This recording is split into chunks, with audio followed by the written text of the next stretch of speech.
तो ना बजाओ डीजे, ना बजाओ। अल्लाह करे कि शादी आपकी हो और बातें मदीने वाले मुस्तफा की हो रही हो। क्या जाता है यार, क्या जाता है, क्या फर्क पड़ता है। अगर हम दुनिया को राजी ना भी करेंगे, नतीजा क्या है। अल्लाह रिस्क देता है, हुजूर के सदक़े में देता है। अगर बंदे के हाथ में रोजी होती तो आधी दुनिया तो फाके से मर गई होती।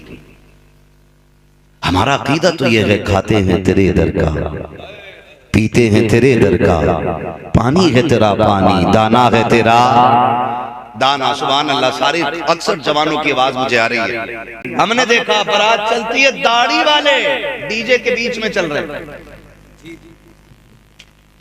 इतनी बड़ी दाढ़ी, और औरतें पूरी लाइटिंग के बीच में, दाढ़ी वाले पीछे चल रहे हैं। अगर उनसे कहा जाए कि जनाब आप इस बारात में क्यों आए, मजबूरी थी, ना आते तो नाराज हो जाते। मतलब बंदा नाराज हो जाए तो फर्क पड़ता है, अल्लाह नाराज हो जाए तो फर्क ही नहीं पड़ रहा है। इतनी लंबी दाढ़ी लेकर के डीजे रोड पे बज रहा है, मोहम्मद अरबी के दीन का मजाक उड़ाया जा रहा है, गैरत का जनाजा निकल गया है। हमने तो बेटियों को देखा है, सरों पे दुपट्टे नहीं होते हैं, गैरत का पता तक नहीं होता है। फिर उसके बाद कौम बात करती है, काश सलाहुद्दीन अय्यूबी आ जाता, काश मोहम्मद बिन कासिम आ जाता, काश कोई हुजूर के दीन को बचाने वाला आ जाता। याद रखिएगा, दीन ऐसे बचाने वाले नहीं आया करते। नाचने वाली की गोद में कभी मोहम्मद बिन कासिम नहीं आता, नाचने वाली की गोद में कभी तारिक बिन ज़ियाद नहीं आता। खुदा की कसम, हुसैन तभी पैदा होता है जब मां फातिमा ज़हरा हुआ करती। इसलिए मेरी गुजारिश है, खुदा के वास्ते नस्लों को पारसा कर लें और इतनी तरबियत अच्छी औलाद की कर दें कि कोई तावीज गले में ना भी पड़े, हमारा बेटा मोहम्मद अरबी का गुलाम बनता नजर आए। हमें ये चाहिए। लेकिन दादी भी मरी जा रही है कि ढोलक ना आया तो दिल ही ना लग रहा। हाँ, 3 दिन डट के बजवा रही है, और जिसे नमाज पढ़ने कह दो तो घुटने काम ना कर रहे इसके, और गीत में पूरी रात बैठी रहती है और इसके एक घुटने में दर्द नहीं। अगर कोई बंदा ये कहता ना अम्मा डीजे आज ढोलक नहीं बजनी है, गीत नहीं होने, कहती है चल पगले, ये तो बाप दादा से होता चला आ रहा है। जिन घरों में ढोलक नहीं बजती वो घर मैयत लगते हैं। मैयत वो घर नहीं होते जिनमें ढोल नहीं बजता, कब्रिस्तान वो घर लगते हैं जिनमें कुरान और नमाज का एहतमाम नहीं होता है। वो घर कब्रिस्तान लगा करते हैं, जिधर था उधर गई। आज जवान कह देता नहीं नहीं मेरा दोस्त है मैंने लगा दिया, वो लड़के भी कह देते हैं तो मुझे तो कुछ पता ही ना, मैं तो मना कर रहा था, लेकिन फिर भी उसने अपने पैसों से लाकर डीजे बजवा दिया। अगर उसने लगवाया तो कल आपको भी तो लगवाना पड़ेगा ना, ये भी तो चढ़ावे हो जाते हैं इसमें भी। आज उसने लगवाया, कल आपको लगवाना पड़ेगा। मैं जवानों से बस एक बात कहना चाहता हूँ, तेरा कितना पक्का यार है, कितना पक्का यार है। मौलाना तुम नहीं जानते हो, मेरे बगैर खाना नहीं खाता है, मेरे बगैर पानी नहीं पीता, मेरे बगैर कोई घर से बाहर नहीं निकलता। मैंने कहा जा, जितना पक्का यार हो एक बार उससे हाथ पकड़ के पूछ कब्र में साथ लेटेगा क्या, बस एक बार। मैं जब मिट्टी के नीचे जाऊंगा साथ जाएगा, पता चल जाएगा। वो कहेगा नहीं साथ तो नहीं जा सकता, तो फिर उससे क्या खुदा का वास्ता, जब साथ नहीं जा सकता तो फिर मेरे ऊपर बोझ ना पड़ा, तू ऊपर रह जाएगा, मैं नीचे जाऊंगा तो हिसाब मुझे देना ना, शादी मेरी हुई है, हिसाब मुझे देना। और यार जो कब्र में साथ ना जा सके उसको राजी करने के लिए हम उसको नाराज कर रखे हैं, जो दुनिया में भी काम आता है, कब्र में भी काम आएगा और हश्र में भी काम आएगा। और वो कौन? वो मेरे नबी की जात है। जनाजे देखे आप लोगों ने?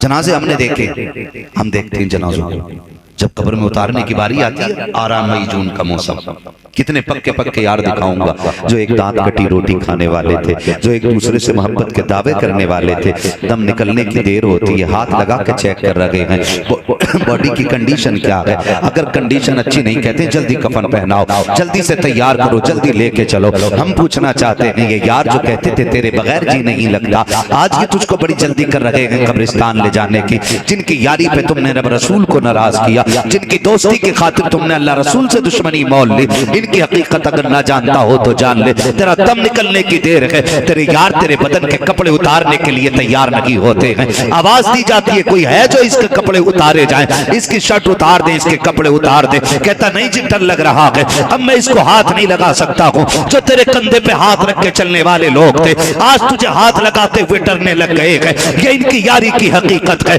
जिनके साथ तुम हाथ में हाथ डाल के रहते थे, आज तुम्हारे कपड़े उतारने के लिए तैयार नहीं है, तुम्हें गुस्ल देने के लिए तैयार नहीं है। हमारी सोसाइटी तो इस नतीजे पे आ गई है, अब कब्र खोदने वाला पैसों पे आता है, गुस्ल देने वाला पैसे पे आता है, कपड़े पहनाने वाला आज किराया पिलाया जा रहा है। अपनों को इतनी तौफीक तक नहीं है जो अपनों को कफन भी दे सके, कब्र में उतार सके। खुदा का वास्ता दे के कहता हूँ, इनके लिए रब रसूल को नाराज न कीजिएगा। ये दुनिया बड़ी बेवफा है, ये इतनी बेवफा दुनिया के जो औलाद तुम्हारे सीने पे खेलती रखी, जिनको तुम मुंह के लुक में चबा के खिलाते रखे, दम निकलने की देर के तुम्हारे छोड़ी हुई चारपाई पे बेटा लेटने के लिए तैयार नहीं होगा, तुम्हारे उतरे हुए कपड़ों को बेटा पहनने के लिए तैयार नहीं होगा। कोई कहता किसी गरीब को दे दो ताकि कोई इसे पहन ना सके, कोई कहता वहां दफन कर दो जहां नहाने का पानी दफन है, ताकि इसके कपड़ों से कोई डर ना सके।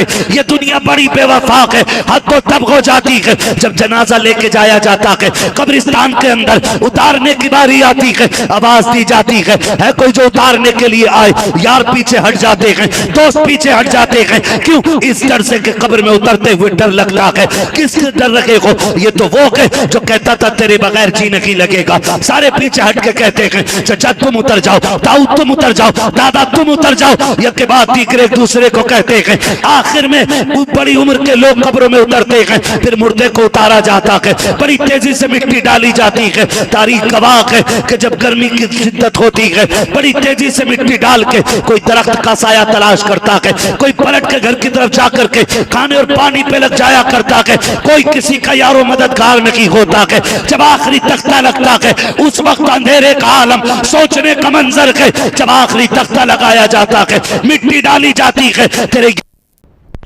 के नीचे डाल दिया के अब काम खत्म हो गया के, लेकिन असल काम अब शुरू हो रहा है। मुझे बता तो सकी, अगर घर की लाइट भाग जाए मेरी बेटी तेरे होश उड़ जाते हैं, अगर कमरे में अंधेरा हो जाए मेरी बेटी तेरी चीख निकल जाती है, अगर घर में कोई ना हो हम रुकने को तैयार नहीं होते हैं। कोई कहता दीवार काटने दौड़ रही है, कोई कहता कमरे से तरह तरह की आवाजें आती हैं, कोई कहता बड़ी हैबत हो गई है। खुदा का वास्ता दे के कहता हूँ, ओ मेरी कौम की बेटी और बेटो, कान खोल के सुन लो, ये तो घर है। अगर आवाज तो के चचा आ जाएगा, ताऊ आ जाएगा, माँ आ जाएगी, भाई आ जाएगा, लेकिन कब्र वो है जहाँ किसी आवाज पे कोई आने वाला नहीं है। हजार चीखोगे कोई मदद के लिए नहीं आएगा। इसकी इतनी तैयारी है। अगर लाइट नहीं है तो जनरेटर का इंतजाम है, जनरेटर नहीं है तो इन्वेटर का इंतजाम है, इन्वेटर नहीं है तो धूप प्लेट का सिस्टम लगा रखा है ताकि अंधेरा ना हो सके। मुझे बता तो सकी, जितना तुमने इस दुनियावी घर का इंतजाम किया है,